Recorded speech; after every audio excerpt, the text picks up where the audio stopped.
First of all thanks to Qatar Airways. నేనైతే అసలు ఊహించనే లేదు ఎమర్జెన్సీ ఎగ్జిట్ పక్క నుండి సీట్స్కి కూడా ఇన్ఫ్లైట్ ఎంటర్టైన్మెంట్ ఇస్తారని. హాయ్ అందరికీ, ఇవాళ మనం ఖతర్ నుండి ఇండియా వెళ్ళే ఫ్లైట్లో ఫుడ్ ఎంత ప్రీమియంగా ఉంటుందో చూడబోతున్నాం. Check in and formalities complete చేసుకుని ఎయిర్పోర్ట్ లోపలికి ఎంటర్ అయిపోయా.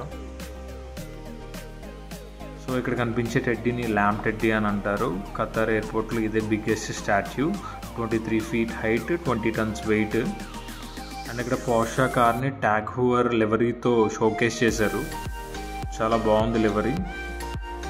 అండ్ ఇక్కడ జీ వ్యాగన్ కార్ కూడా డిస్ప్లేలో పెట్టారు. అది చూడటానికి టైం లేక హరిహరిగా నా టెర్మినల్కి ఫాస్ట్గా వెళ్ళిపోయా. అలా ఫ్లైట్లోకి ఎంటర్ అవగానే క్యూ సూట్ కనిపించింది. క్యూ సూట్ చాలా హైఫైగా ఉంది.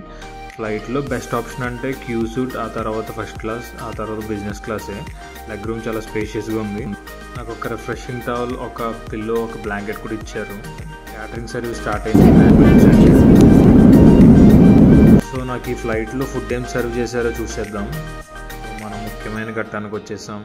Mango juice, mix veggies, chicken చిట్టినాడా, rice and chicken curry. Chicken చాలా సాఫ్ట్ అండ్ టెండర్గా ఉంది. మిక్స్ వెజ్జెస్ మిక్స్ చేసుకుని రైస్ అంతా కంప్లీట్ చేసేసా. అండ్ మనకి ఇచ్చిన డెజర్ట్ రైస్ పుడింగ్ కూడా చాలా టేస్టీగా ఉంది. లాస్ట్లో ఒక జీరా బన్ కూడా ఇచ్చారు. Thanks for watching. ఇలాంటి మరికొన్ని వీడియోస్ మీ ముందుకు తీసుకురావడానికి నేను కంటిన్యూస్లీ ట్రై చేస్తాను. లైక్ చేసి సబ్స్క్రైబ్ చేయండి. Thank you so much. Bye.